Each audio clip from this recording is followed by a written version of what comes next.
നമസ്കാരം. നമ്മൾ ഇന്ന് ഡിസ്കസ് ചെയ്യാൻ പോകുന്നത് ഡയറി ടെക്നോളജിയിലെ ആദ്യത്തെ ടോപ്പിക്കായ കമ്പോസിഷൻ ഓഫ് മിൽക്ക് എന്ന ഭാഗമാണ്. ആദ്യം തന്നെ മിൽക്കിന്റെ ഡെഫിനിഷനിൽ നിന്ന് തുടങ്ങാം.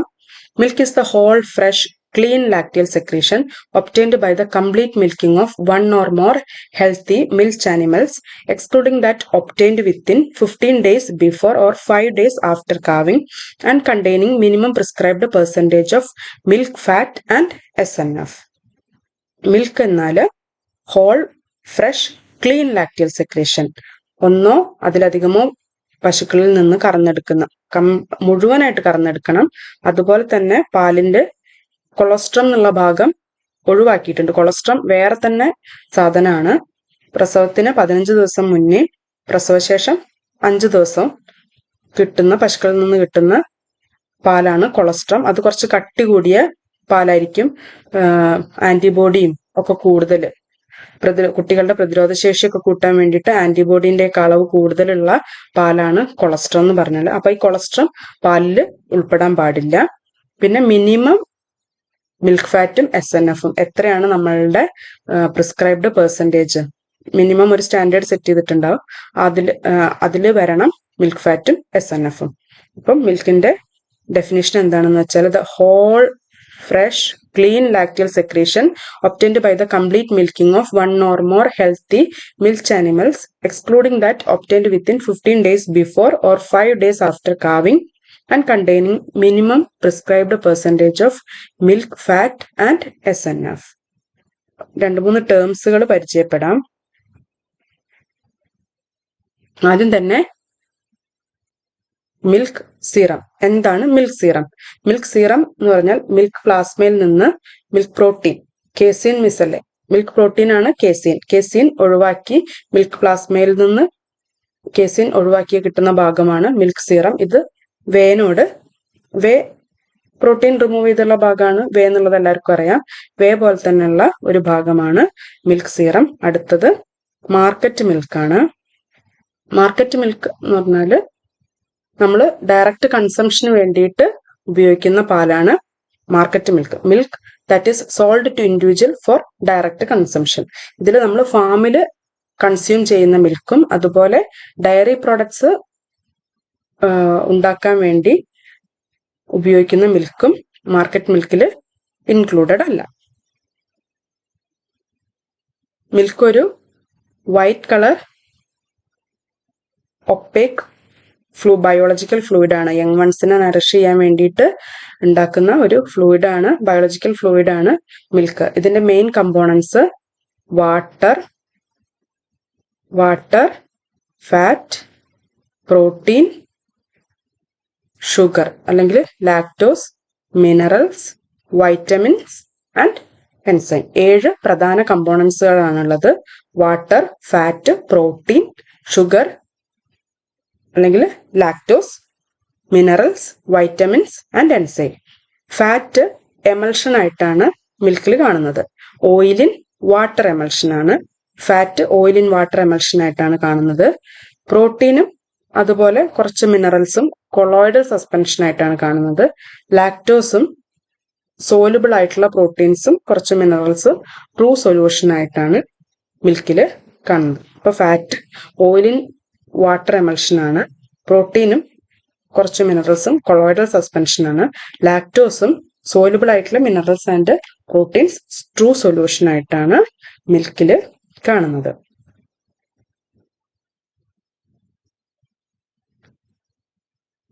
മിൽക്ക് ഫാറ്റ് ഒരു വൈറ്റ് ടു യെല്ലോയിഷ് കളർ ആയിരിക്കും. അതിന്റെ കാരണം കരോട്ടിൻ എന്ന് പറഞ്ഞ ഒരു പിഗ്മെന്റ് ആണ്. ഇതൊക്കെ നമ്മൾ ഡീറ്റെയിൽഡ് ആയിട്ട് പഠിക്കും. മിൽക്കിനൊരു പ്ലസന്റ് സ്മെല്ലാണ്, സ്ലൈറ്റ് സ്വീറ്റ് ടേസ്റ്റ് ആണ്, പ്ലസന്റ് ഓർഡർ ആണ്. അതുപോലെ തന്നെ മിൽക്ക് നമുക്കറിയാം ഒരു സമ്പൂർണ്ണ ആഹാരം, സമീകൃത ആഹാരമാണ് മിൽക്ക്. അതിൽ കാൽസ്യം, ഫോസ്ഫേറ്റ് തുടങ്ങിയ മിനറൽസും ഫാറ്റും പ്രോട്ടീനും കാർബോഹൈഡ്രേറ്റ് ലാക്ടോസ് ആണ്. അങ്ങനെ ഉള്ള എല്ലാ സാധനങ്ങളും ആവശ്യത്തിന് അളവിൽ അടങ്ങിയിട്ടുള്ള ഒരു സമീകൃത ആഹാരമാണ് മിൽക്ക്. മിൽക്കിന്റെ components, major components, minor components, true constituents അങ്ങനെ ക്ലാസിഫൈ ചെയ്തിട്ടുണ്ട്. മേജർ കോൺസ്റ്റിറ്റ്വൻസ് എന്ന് പറഞ്ഞാൽ പ്രധാനമായിട്ട് മിൽക്കിൽ കാണുന്നത് അത് ഏതൊക്കെയാണ്?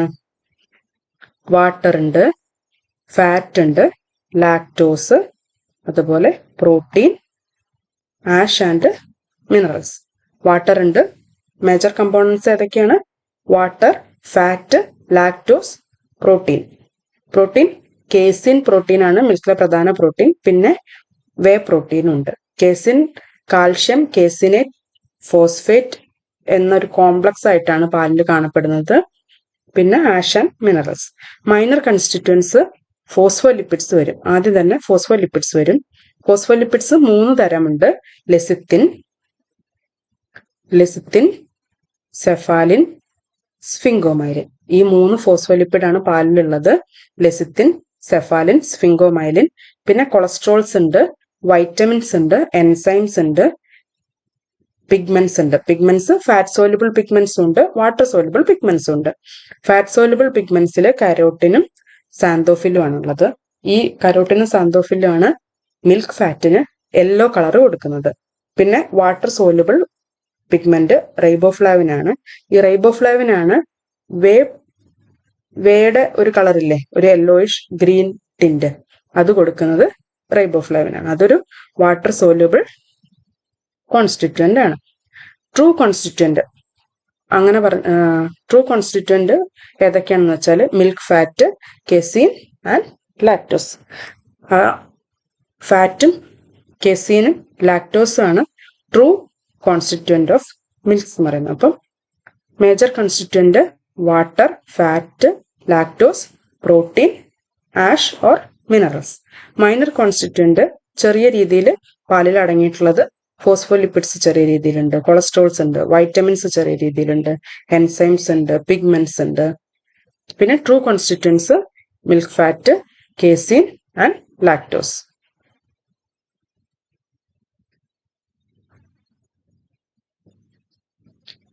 നമ്മൾ പഠിക്കുമ്പോൾ എപ്പോഴും ഒരു ഫ്ലോ ചാർട്ടൊക്കെ ഉണ്ടാക്കി നമ്മൾ എപ്പോഴും കാണുന്ന രീതിയിൽ വെച്ച് കഴിഞ്ഞാൽ നമുക്ക് മെമ്മറൈസ് ചെയ്യാൻ വളരെ എളുപ്പമായിരിക്കും. അപ്പൊ നിങ്ങൾ ഇതുപോലെയൊക്കെ ഒരു ഫ്ലോ ചാർട്ടൊക്കെ ഉണ്ടാക്കി പഠിക്കുക. അപ്പൊ വളരെ ഈസി ആയിരിക്കും പഠിക്കുന്ന കാര്യം. എപ്പോഴും ഓർത്തിരിക്കാൻ നമ്മൾ പഠിക്കുന്ന കാര്യം വിഷ്വലൈസ് ചെയ്യുക. എങ്ങനെയും ഒരു ഫ്ലോ ചാർട്ടോ കാര്യങ്ങളോ ഉണ്ടാക്കി അത് വിഷ്വലൈസ് ചെയ്ത് കഴിഞ്ഞാൽ വളരെ എളുപ്പമായിരിക്കും പഠിക്കാൻ.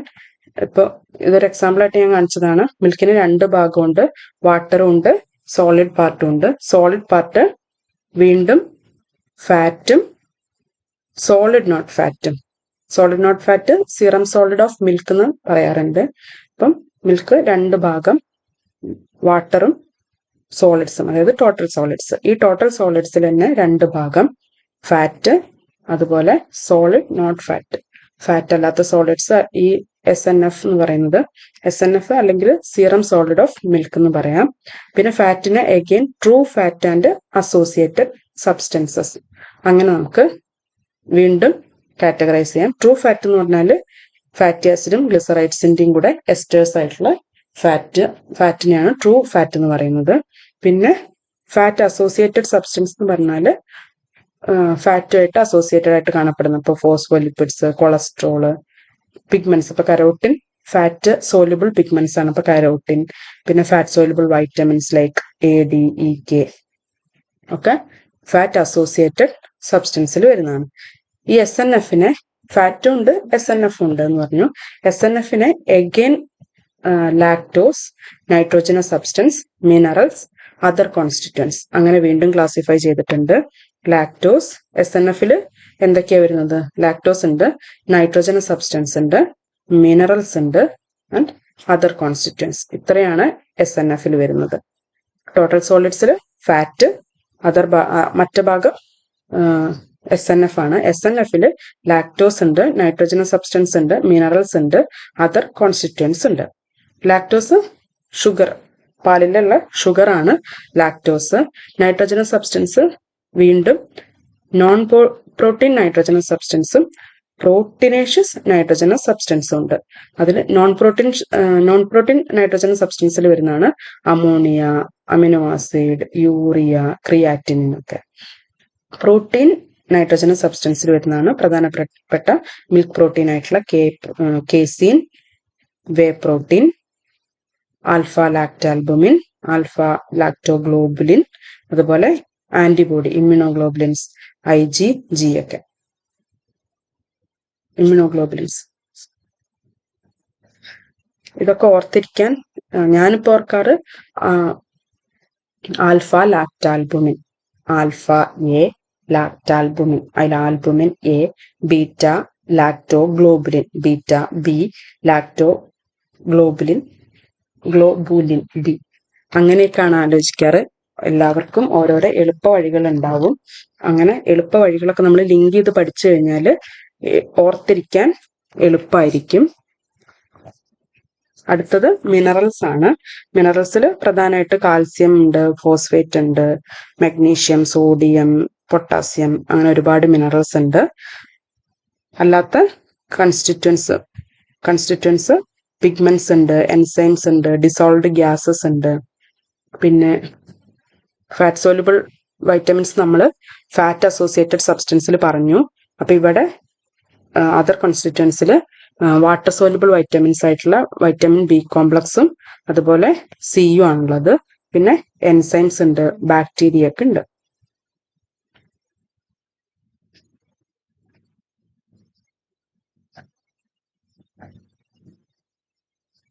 നമുക്ക് അടുത്തതായിട്ട് മിൽക്കിലെ സ്പീഷീസ് വൈസ് കമ്പോസിഷൻ എന്താണെന്ന് നോക്കാം. ഓരോ സ്പീഷീസിനും ക്യാരക്ടറിസ്റ്റിക്സ് ആയിട്ടുള്ള ഒരു മിൽക്ക് കോമ്പോസിഷൻ ഉണ്ടാവും. അതിൽ ഇമ്പോർട്ടൻ്റ് ആയിട്ടുള്ളത് കാറ്റിലും ബഫല്ലോയും ഗോട്ടും ഹ്യൂമണും പറയുന്നു എന്നേ ഉള്ളൂ. പക്ഷെ കൂടുതൽ ക്വസ്റ്റ്യൻസ് വരാറ് കാറ്റിലും ബഫല്ലോ ആണ്. അത് നിങ്ങൾ നിർബന്ധമായിട്ടും പഠിച്ചിരിക്കണം. ഇതുപോലെ ഒരു ചാർട്ട് ടേബിൾ ഉണ്ടാക്കിയിട്ട് നമ്മൾ എപ്പോഴും കാണുന്ന സ്ഥലത്തൊക്കെ ഒട്ടിച്ച് വെക്കുകയാണെങ്കിൽ നമുക്കത് മെമ്മറൈസ് ചെയ്യാൻ വളരെ എളുപ്പമായിരിക്കും. കാറ്റിലിന്റെ വാട്ടർ കണ്ടന്റ് 86.6% വാട്ടറും 4.6% ഫാറ്റും 3.4% പ്രോട്ടീൻ, 4.9% ലാക്ടോസ്, 0.7% ആഷ്. അപ്പം കാറ്റിലെ milk composition 86.6% water, 4.6% fat, 3.4% protein, 4.9% lactose, 0.7% ash. Buffalo 84.2% water, 6.6% fat, 3.9% protein, 5.2% lactose and 0.8% ash. ഗോട്ടും ഹ്യൂമനും ടേബിളിൽ കൊടുത്തിട്ടുണ്ട്.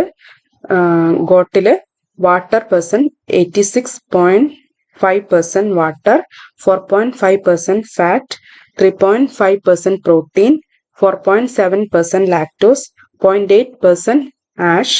അതുപോലെ human 87.7% water, fat 3.6% fat, 1.8% protein, 6.8% lactose, 0.1% ash.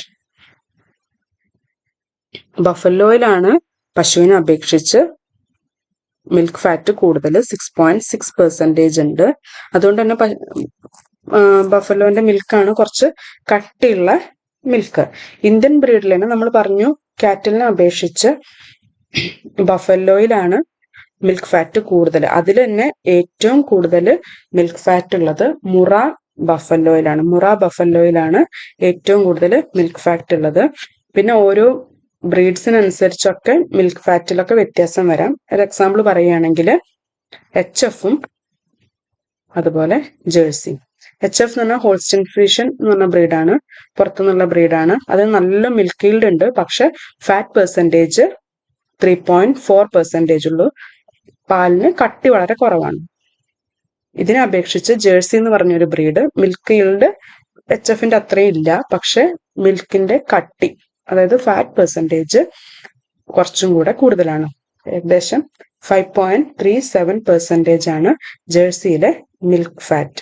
അടുത്തത് നമുക്ക് എന്തൊക്കെ ഫാക്ടേഴ്സ് ആണ് മിൽക്ക് കമ്പോസിഷനെ അഫക്റ്റ് ചെയ്യുന്നത് നോക്കാം. What are the factors affecting the composition of milk? പല കാരണങ്ങൾ കൊണ്ട് മിൽക്കിലെ ഓരോ കണ്ടന്റിന്റെയും അളവ് വ്യത്യാസമായിട്ട് വരാം. അതിൽ ആദ്യം തന്നെ പറയുന്നത് സ്പീഷീസ് ആണ്. നമ്മളിപ്പോൾ കണ്ടു പശുവിൻ്റെയും പോത്തിൻ്റെയും ആടിൻ്റെയും മനുഷ്യൻ്റെ ഒക്കെ പാലില് അവരുടെ ആ സ്പീഷീസിന്റെ ക്യാരക്ടറിസ്റ്റിക്സ് അനുസരിച്ച് കോമ്പോസിഷനിൽ വ്യത്യാസമുണ്ട്. അടുത്തത് ബ്രീഡാണ്. For example HFും ജേഴ്സിയാണ്. HFന് നല്ല മിൽക്ക് ഈൽഡ് കൂടുതലാണ്, പക്ഷെ ഫാറ്റ് പെർസെൻറ്റേജ് വളരെ കുറവാണ്. മറിച്ച് അതായത് മിൽക്ക് ഈൽഡ് കൂടുമ്പോൾ ഫാറ്റ് പെർസെൻറ്റേജ് കുറയും, തിരിച്ചു ഫാറ്റ് പെർസെൻറ്റേജ് കൂടുമ്പോൾ മിൽക്ക് ഈൽഡ് കുറവായിരിക്കും. HFും ജേഴ്സിയും ഒരു എക്സാമ്പിൾ ആണ്. അടുത്തത് ഇൻഡിവിജ്വാലിറ്റി ആണ്. ഇൻഡിവിജ്വാലിറ്റി ഓരോ കവിനും, ഇപ്പോൾ ഒരു ബ്രീഡാണെങ്കിൽ തന്നെ ഓരോ കവിനും അതിൻ്റെ ജെനറ്റിക്സ് ഒക്കെ അനുസരിച്ച് അത് ഉൽപ്പാദിപ്പിക്കുന്ന പാലിന്റെ അളവിലും അതുപോലെ തന്നെ അതിന്റെ കണ്ടന്റിലൊക്കെ വ്യത്യാസം ഉണ്ടാവും. അടുത്തത് interval of milking. Interval of milking എന്ന് പറഞ്ഞാൽ longer interval is associated with more milk with less fat percentage. അതായത് ഇന്റർവെൽ കൂടുമ്പോൾ ഇപ്പൊ നമ്മൾ രാവിലെ 8 മണിക്ക് കറന്നു, പിന്നെ വൈകുന്നേരം 5 മണിക്കാണ് കറക്കുന്നത്. അപ്പൊ അത് അത്യാവശ്യം നല്ലൊരു ഗ്യാപ്പ് ഉണ്ട്. ഇത്രയും നല്ല ഇന്റർവെൽ ഈ ടൈം പീരീഡ് കൂടുന്നതിനനുസരിച്ച് മിൽക്കിന്റെ ഈൽഡ് കൂടും, അളവ് കൂടും. അപ്പോൾ സ്വാഭാവികമായിട്ടും ഫാറ്റ് പെർസെൻറ്റേജ് കുറവായിരിക്കും. Next is completeness of milking. Milking നമ്മൾ പറഞ്ഞു കംപ്ലീറ്റ് ആയിട്ട് മിൽക്ക് ചെയ്യണം അല്ലേ? മിൽക്കിന്റെ ഡെഫിനിഷൻ തന്നെ കംപ്ലീറ്റ് മിൽക്കിംഗ് എന്ന് പ്രത്യേകം പറയുന്നുണ്ട്. മിൽക്കില് ആദ്യം വരുന്ന മിൽക്കില് കമ്പാരിറ്റീവ്ലി ഫാറ്റ് പെർസെൻറ്റേജ് വളരെ കുറവായിരിക്കും. അവസാനം വരുന്ന കമ്പോണന്റിലാണ്, അവസാനം വരുന്ന പാലിലാണ് ഏറ്റവും കൂടുതൽ ഫാറ്റ് പെർസെൻറ്റേജ് ഉള്ളത്. അതുകൊണ്ട് നന്നായിട്ട് മുഴുവനായിട്ട് കറന്നെടുത്ത പാലില് ഫാറ്റ് പെർസെൻറ്റേജ് ഇൻകംപ്ലീറ്റ് ആയിട്ട് കറന്നെടുത്ത പാലിനേക്കാളും കൂടുതലായിരിക്കും.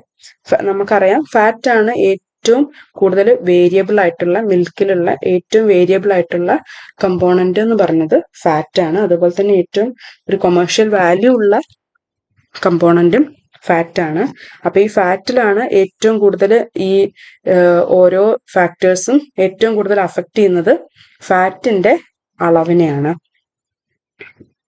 നന്നായിട്ട് കറന്നെടുത്താൽ, മുഴുവനായിട്ട് കറന്നെടുത്താൽ അതിൽ ഫാറ്റിന്റെ പെർസെൻറ്റേജ് കൂടുതലായിരിക്കും. ഈ കറന്നെടുക്കുന്ന ലാസ്റ്റത്തെ 3-4 തുള്ളി പാലിലായിരിക്കും ഏറ്റവും കൂടുതൽ ഫാറ്റ് ഉള്ളത്. ഇതിന് വിളിക്കുന്ന പേരാണ് സ്ട്രിപ്പിങ്സ്.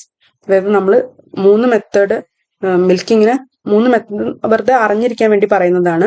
മെത്തേഡ് ഉണ്ട്, 3 മെത്തേഡ് ഉണ്ട് മിൽക്കിങ്ങിന്. ഒന്ന് നക്ലിംഗ്, ഫുൾ ഹാൻഡ് മിൽക്കിംഗ് ആൻഡ് സ്ട്രിപ്പിങ്സ്.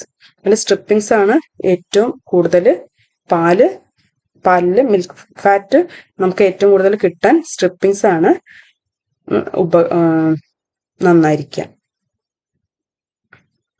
മറ്റൊരു ഘടകം ഫ്രീക്വൻസി ഓഫ് മിൽക്കിംഗ്. എത്ര സമയം എത്ര തവണ നമ്മൾ പശുവിനെ കറന്നെടുക്കുന്നു എന്നുള്ളതാണ്. പക്ഷെ ഇതൊരു 2-3 തവണയിൽ കൂടുതലൊക്കെ ആവുമ്പോൾ ഫാറ്റിനെ അത്രമാത്രം ഈ ഫ്രീക്വൻസി ഓഫ് മിൽക്കിംഗ് അത്രമാത്രം ഫാറ്റ് കണ്ടന്റിനെ ബാധിക്കുന്നില്ല എന്നുള്ളതാണ് കാര്യം. അടുത്ത factor irregularity of milking. Irregularity of milking ആണ്. നമ്മൾ പറഞ്ഞു ഇന്റർവെല്ല് അതുപോലെ ഫ്രീക്വൻസിയിലൊക്കെ ചേഞ്ച് വരുമ്പോൾ ഫാറ്റ് പെർസെൻറ്റേജിലും ഒക്കെ വ്യത്യാസമുണ്ട്. അതുകൊണ്ട് തന്നെ irregularity of milking fat percentage കുറയ്ക്കാൻ കാരണമാവും. അടുത്ത factor day to day milking.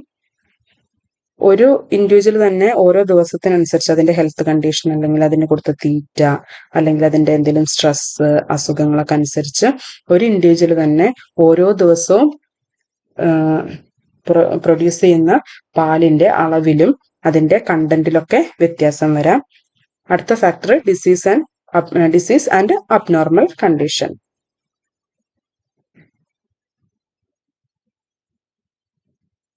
അടുത്ത ഫാക്ടറാണ് പോർഷൻ ഓഫ് മിൽക്കിംഗ്. ഇത് നമ്മൾ പറഞ്ഞു. പോർഷൻ ഓഫ് മിൽക്കിങ്ങിൽ മിൽക്കിൽ ഫാറ്റ് പെർസെൻറ്റേജ് വളരെ കുറവായിരിക്കും. 1% താഴെയായിരിക്കും മിൽക്ക്. പക്ഷെ സ്ട്രിപ്പിങ്സ് അഥവാ ലാസ്റ്റ് മിൽക്കിൽ ഏകദേശം 10% അടുപ്പിച്ച് മിൽക്ക് ഫാറ്റ് ഉണ്ടായിരിക്കും. അതുകൊണ്ട് തന്നെ മുഴുവനായിട്ട് കംപ്ലീറ്റ് ആയിട്ട് മിൽക്ക് കറന്നെടുക്കണം. ലാസ്റ്റത്തെ തുള്ളികൾ എന്തായാലും നമ്മൾ ഒഴിവാക്കി കളയരുത്. അതാണ് പോർഷൻ ഓഫ് മിൽക്കിങ്ങിൽ വരുന്നത്. ഏത് പോർഷൻ അനുസരിച്ചാന്നുള്ളതിന് മിൽക്കിന്റെ ഫാറ്റിൽ വ്യത്യാസം ഉണ്ടാവും. Next is stages of lactation. അതായത് നമുക്ക് ലാക്ടേഷൻ കർവ് കണ്ടിട്ടുള്ളവർക്കറിയാം, പഠിച്ചിട്ടുള്ളവർക്കറിയാം. ഇങ്ങനെയാണ് ലാക്ടേഷൻ കർവ് വരുന്നത്. ഇത് സ്റ്റാർട്ടിങ്ങിൽ വളരെ കുറവായിരിക്കും. പിന്നെ ഒരു 2 മാസമൊക്കെ ആകുമ്പോഴേക്കും പീക്ക് ലാക്ടേഷൻ ആവും. പിന്നെ സാവധാനം കുറഞ്ഞ് പാലിന്റെ അളവ് കുറഞ്ഞു വരും. അപ്പോൾ അതിനനുസരിച്ച് മിൽക്ക് ഫാറ്റിലും വ്യത്യാസം ഉണ്ടാവും. മിൽക്ക് ഫാറ്റിൽ ആദ്യം വരുന്ന മിൽക്ക് ഫാറ്റ് ലാർജ് ആയിട്ടുള്ള ഗ്ലോബ്യൂൾസ് ആയിരിക്കും. പ്രോട്ടീൻ കണ്ടന്റ് കൂടുതലായിരിക്കും. ആൽബുമിനും ഗ്ലോബുലിനും ഒക്കെ കൂടുതലായിരിക്കും. മിനറൽസ് ഒക്കെ കൂടുതലായിരിക്കും. ഫാറ്റ് കുറവായിരിക്കും. പക്ഷെ ഫാറ്റിന്റെ സൈസ്, ഗ്ലോബ്യൂൾസിന്റെ സൈസ് വളരെ കൂടുതലായിരിക്കും. പിന്നെ പീക്ക് പ്രൊഡക്ഷനിൽ എത്തുമ്പോഴേക്കും ഫാറ്റ് ഗ്ലോബ്യൂൾസിന്റെ സൈസ് കുറവായിരിക്കും. പക്ഷെ കൂടുതൽ ഫാറ്റ് ഉണ്ടാവാം മിൽക്കില്. അങ്ങനെ ലാക്ടേഷൻ കർവിന്റെ അവസാനം എത്തുമ്പോഴേക്കും നല്ല കട്ടിയുള്ള പാലായിരിക്കും കിട്ടുന്നത്. ഫാറ്റ് ഗ്ലോബ്യൂൾസിന്റെ സൈസ് കുറഞ്ഞു വരും. പക്ഷെ ഫാറ്റിന്റെ അളവ് കൂടുതലായി വരും.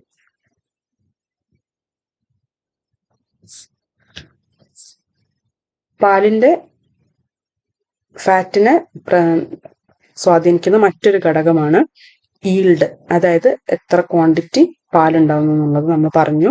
മിൽക്ക് ഈൽഡ് കൂടുമ്പോൾ ഫാറ്റ് പെർസെൻറ്റേജ് കുറവായിരിക്കും. തിരിച്ചും ഫാറ്റ് പെർസെൻറ്റേജ് കൂടുമ്പോൾ മിൽക്ക് ഈൽഡ് കുറവായിരിക്കും. മറ്റൊരു പ്രധാന ഘടകം ഫീഡിംഗ് ആണ്. നമ്മൾ എന്ത് ഫീഡ് കൊടുക്കുന്നു, അതിന്റെ മാനേജ്മെന്റ് പ്രാക്ടീസ് ഒക്കെയാണ്. പക്ഷെ ഫീഡിങ്ങിന് വളരെ വലിയൊരു പങ്കുണ്ട്. ഫാറ്റ് പെർസെൻറ്റേജും മിൽക്ക് കമ്പോസിഷനിലും ഫീഡിങ്ങിന് വളരെ വലിയൊരു പങ്കുണ്ട്. പക്ഷെ അതൊരു ടെമ്പററി എഫക്റ്റ് ആണെന്ന് മാത്രം. ഡയറക്റ്റ് ആൻഡ് ടെമ്പററി എഫക്റ്റ് ആണ്. ഇപ്പൊ നമ്മൾ മിനറൽ സപ്ലിമെന്റ്സ് ധാരാളമായിട്ട് കൊടുക്കുകയാണെങ്കിൽ പാലിന്റെ മിനറൽ കണ്ടന്റ് കൂടുതലായിരിക്കും.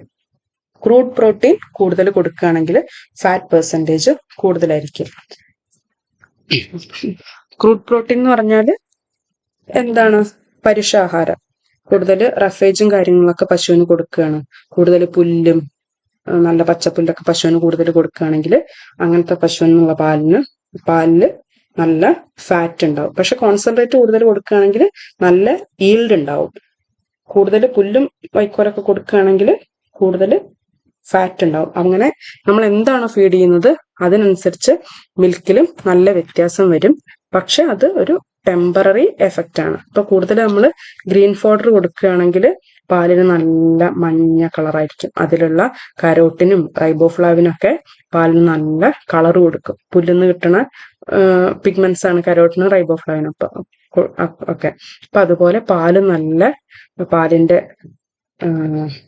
ഫാറ്റൊക്കെ അതുപോലെ നല്ല മഞ്ഞ കളർ, നല്ല ഭംഗിയുള്ള, നല്ല കട്ടിയുള്ള, നല്ല കൊഴുപ്പുള്ള, നല്ല ഫാറ്റുള്ള പാലാണ് നമുക്ക് കിട്ടുക. അതുപോലെ അടുത്തൊരു ഫാക്ടറാണ് സീസൺ. നമുക്കറിയാം സീസൺ അനുസരിച്ച് കിട്ടുന്ന ഫോഡറും കാര്യങ്ങളൊക്കെ വ്യത്യാസമുണ്ട്.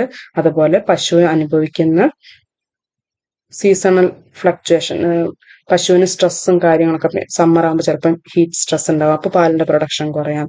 പിന്നെ ഇപ്പോൾ മൺസൂൺ ഒക്കെ ആവുമ്പോൾ ഈ ജലാംശത്തിന്റെ അളവ്, പുല്ലിലൊക്കെ ജലാംശത്തിന്റെ ഒക്കെ അളവ് കൂടുതലായിരിക്കാം. അപ്പോൾ പാലില് ഫാറ്റിന്റെ അളവ് മിൽക്ക് കൂടുതൽ വാട്ടറി ആവുമ്പോൾ ഫാറ്റിന്റെ അളവ് കുറവാവാം. അങ്ങനെ ഓരോ ഇപ്പം ചൂട് കൂടുതലാവുമ്പോൾ ഭക്ഷണം തീറ്റ എടുക്കുന്നത് കുറവായിരിക്കാം.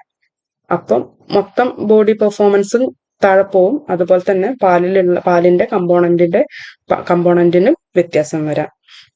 ഗ്രീൻ ഫോഡർ സ്കേഴ്സിറ്റി ഒക്കെ ഉണ്ടാവുമ്പോൾ പാലിന്റെ അളവ് സ്വാഭാവികമായിട്ടും കുറയാം. അങ്ങനെ സീസൺ അനുസരിച്ച് പാലിന്റെ കമ്പോസിഷനിൽ വളരെയധികം മാറ്റങ്ങൾ ഉണ്ടാവാറുണ്ട്. അടുത്തൊരു ഫാക്ടറാണ് ഏജ്, അതായത് പ്രായം കൂടുന്തോറും പാലിന്റെ പ്രൊഡക്ഷനും കുറയും. അതുപോലെ ഫാറ്റിന്റെ ഫാറ്റിന്റെ അളവും കുറയും, ഈൽഡും കുറയും, ഫാറ്റിന്റെ അളവും കുറയും പ്രായം കൂടുന്നതനുസരിച്ച്. അടുത്തത് condition of cow at calving. പ്രസവിക്കുന്ന സമയത്ത് പശുവിന്റെ ബോഡി കണ്ടീഷൻ എങ്ങനെയാണെന്നുള്ളത്. നല്ല ഫിസിക്കൽ കണ്ടീഷൻ ഉള്ള ആനിമൽ ആണെങ്കിൽ അത് സ്വാഭാവികമായിട്ടും നല്ലോണം ഫാറ്റ് ഉള്ള പാലായിരിക്കും പ്രൊഡ്യൂസ് ചെയ്യുന്നത്. നമുക്കത് അണ്ടർസ്റ്റുഡ് ആണല്ലേ. അത്ര ബോഡി കണ്ടീഷൻ, ബോഡി സ്കോറിംഗ് ഒന്നും ഇല്ലാത്ത ആനിമൽ ആണെങ്കിൽ മിൽക്ക് പ്രൊഡക്ഷനും കുറവായിരിക്കും, അതുപോലെ ഫാറ്റും കുറവായിരിക്കും. അതിന്റെ ശരീരത്തിൽ ഫാറ്റ് ഉണ്ടെങ്കിലല്ലേ പുറത്തേക്ക് വിടാൻ പറ്റൂ അല്ലേ, പുറത്തേക്ക് യങ് വൺസിന് നറിഷ് ചെയ്യാൻ വേണ്ടി പാലിൽ കൂടെ വിടാൻ പറ്റും. അപ്പം പുവർ ഫിസിക്കൽ കണ്ടീഷൻ ആണെങ്കിൽ മിൽക്ക് ഫാറ്റ് കുറവായിരിക്കും. നല്ല ബോഡി കണ്ടീഷൻ ആണെങ്കിൽ മിൽക്ക് ഫാറ്റിന്റെ അളവ് കൂടുതലായിരിക്കും. അപ്പൊ നമുക്ക് ഒരു നല്ല ഫിസിക്കൽ കണ്ടീഷൻ, കാവിങ്ങിന്റെ സമയത്ത് നല്ലൊരു ഫിസിക്കൽ കണ്ടീഷൻ പശുവിന് കിട്ടണമെങ്കിൽ ഡ്രൈ പീരീഡ് നമുക്ക് പ്രാക്ടീസ് ചെയ്യാം. ഡ്രൈ പീരീഡ് എന്ന് പറഞ്ഞാൽ എന്താണ്?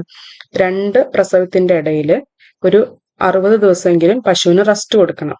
നമ്മൾ അടുത്തത് പ്രസവിക്കാൻ പോകുന്ന അവസാന ദിവസം വരെയും പശുവിനെ കറന്നുകൊണ്ടിരിക്കരുത്. പശുവിനെ ഒരു 60 ദിവസമെങ്കിലും ഒരു ഗ്യാപ്പ്, അതായത് പാല് കറക്കാതെയുള്ള കുറച്ച് ദിവസങ്ങൾ, ഒരു 60 ദിവസമെങ്കിലും പശുവിന് കൊടുക്കുക. അപ്പോൾ ആ സമയത്ത് പശു കഴിക്കുന്ന തീറ്റയൊക്കെ അതിന്റെ ബോഡി ബിൽഡിങ്ങിന് വേണ്ടിയിട്ട് ആയിരിക്കും ഉപയോഗിക്കുക. അപ്പോൾ അങ്ങനെ ഒരു ഡ്രൈ പീരീഡ് പ്രാക്ടീസ് ചെയ്ത് കഴിഞ്ഞാൽ പശുവിന് പ്രസവിക്കുന്ന സമയത്ത് നല്ലൊരു ഫിസിക്കൽ കണ്ടീഷൻ അറ്റൈൻ ചെയ്യാൻ പറ്റും. അടുത്ത ഒരു ഫാക്ടറാണ് എക്സൈറ്റ്മെന്റ്. അതായത് ഇപ്പൊ എന്തെങ്കിലും സ്ട്രെസ്, ഒരു ഹീറ്റ് സ്ട്രെസ്, അല്ലെങ്കിൽ ഇപ്പം ഒരു അതിനെ ട്രാവൽ ചെയ്യിപ്പിക്കുകയാണ്, എങ്ങോട്ടേലും കൊണ്ടുപോയി സ്ഥലം മാറ്റി, അങ്ങനെയൊക്കെ എന്തെങ്കിലും ഒരു സ്ട്രെസ്സോ എക്സൈറ്റ്മെന്റ് ഒക്കെ വരുമ്പോൾ സ്വാഭാവികമായിട്ടും ബോഡിയിൽ അഡ്രിനാലിൻ പ്രൊഡക്ഷൻ കൂടുതലായിരിക്കും. അപ്പോൾ പാലിന്റെ അളവും കുറയും, അതുപോലെ തന്നെ ഫാറ്റിന്റെ അളവും കുറയും. Both yield and fat content vary during the period of excitement. അതിന് പ്രധാന കാരണം അഡ്രിനാലിനാണ്.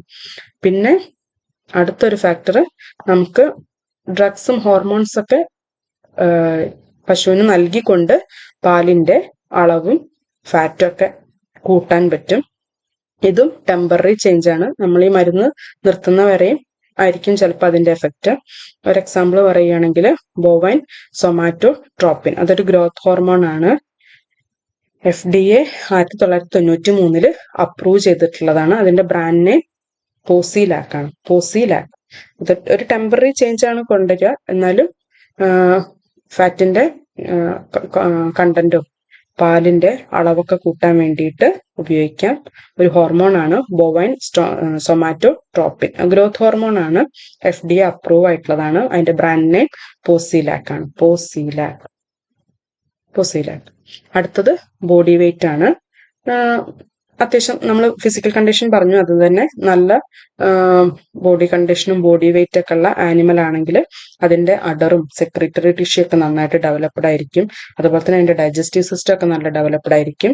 നല്ല ബോഡി വെയിറ്റ് ഒക്കെ ഉള്ള ആനിമൽ ആണെങ്കിൽ കഴിക്കുന്ന ഫീഡൊക്കെ പെട്ടെന്ന് അബ്സോർബ് ചെയ്യാനും നന്നായിട്ട് സെക്രട്ടറി ടിഷ്യൂ ഒക്കെ വളരെ നന്നായിട്ട് ഡെവലപ്ഡ് ആയതുകൊണ്ട് തന്നെ നന്നായിട്ട് പാലൊക്കെ പ്രൊഡ്യൂസ് ചെയ്യാനും, ഫാറ്റൊക്കെ ബോഡിയിൽ ഉള്ളതുകൊണ്ട് ഫാറ്റൊക്കെ പാല് വഴി ഒക്കെ പുറത്തേക്ക് വരാനും ഒക്കെ പറ്റും. അതുകൊണ്ട് നല്ല ബോഡി വെയിറ്റ് ഉള്ള ആനിമലിന്റെ പാല് നല്ല പാലായിരിക്കും. അടുത്തത് ജസ്റ്റേഷൻ ആണ്. നമ്മൾ ഇപ്പൊ പ്രഗ്നൻസിയിലാണെങ്കിൽ അവസാന പ്രഗ്നൻസി അടുക്കുമ്പോൾ പാലുൽപാദനം കുറവായിരിക്കും. അപ്പൊ അതിന്റെ കമ്പോണൻസും അതുപോലെ തന്നെ വ്യത്യാസം വരാം. നമ്മൾ പറഞ്ഞു മോസ്റ്റ് വേരിയബിൾ കോൺസ്റ്റിറ്റ്വന്റ് മിൽക്ക് ഫാറ്റ് ആണ്. അതുപോലെ തന്നെ ഏറ്റവും കൂടുതൽ കൊമേഴ്ഷ്യൽ ആയിട്ട് വാല്യൂ ഉള്ള, ഇപ്പം നമ്മള് ഒരു കമ്പോണന്റ് ആണ് മിൽക്ക് ഫാറ്റ്. ഈ മിൽക്ക് ഫാറ്റിനാണ് നമ്മൾ ക്രീമൊക്കെ ഉണ്ടാക്കുന്നതല്ലേ, ക്രീമൊക്കെ സെപ്പറേറ്റ് ചെയ്തിട്ട്. അപ്പൊ ഏറ്റവും കൂടുതൽ വാല്യൂ ഉള്ളതും ഏറ്റവും കൂടുതൽ വാരിയബിൾ ആയിട്ടുള്ള കൺസ്റ്റിറ്റ്വന്റ് ആണ് മിൽക്ക് ഫാറ്റ്. പിന്നെ അത് കഴിഞ്ഞതിന് ശേഷം പ്രോട്ടീനും ആഷും ഷുഗറൊക്കെയാണ്. അപ്പൊ തീരെ ബാക്കി കമ്പോണൻസ് ഒക്കെ എന്ന് പറഞ്ഞാൽ ഇപ്പൊ നമ്മൾ ഫാക്ടേഴ്സ് പറഞ്ഞു, ധാരാളം ഫാക്ടേഴ്സ് പറഞ്ഞു. ഏജ് ഒരു ഫാക്ടറാണ്. Body condition, gestation, excitement, season, feeding, yield, stage of lactation, portion of milking, irregularity of milking, frequency, interval, completeness, individuality, species, breed, അങ്ങനെ കുറെ ഫാക്ടേഴ്സ് ഒക്കെ പറഞ്ഞു. ഈ ഫാക്ടേഴ്സ് ഒക്കെ മെയിൻ ആയിട്ട് അഫക്ട് ചെയ്യുന്നത് ഫാറ്റിനെയാണ്, ഫാറ്റിന്റെ കണ്ടന്റിനെയാണ്. ബാക്കി പ്രോട്ടീനും മിനറൽസും ഷുഗറൊക്കെ ഏറ്റവും ലീസ്റ്റ് വേരി ചെയ്യുന്ന കമ്പോണൻസ് ആണ്. ഇത് വേണമെങ്കിൽ ഒക്കെ ഒരു ക്വസ്റ്റ്യൻ ആയിട്ട് ചോദിക്കാം. ഈ ഭാഗത്തുനിന്ന് മുന്നേ ചോദിച്ചിട്ടുള്ള ഒരു ക്വസ്റ്റ്യൻ ആണ്, ആരാണ് ഔട്ട്ലൈൻ ഓഫ് ഡയറി ടെക്നോളജി എന്നുള്ള ബുക്ക് എഴുതിയത് എന്നുള്ളതാണ്. അറിയാവുന്നവര് ഈ സെഷന്റെ താഴെ കമന്റ് ആയിട്ട് ഉത്തരം ചേർക്കുക. എല്ലാവർക്കും ഈ ക്ലാസ് വളരെ ഉപകാരപ്പെട്ടു എന്ന് വിചാരിക്കുന്നു. Thank you.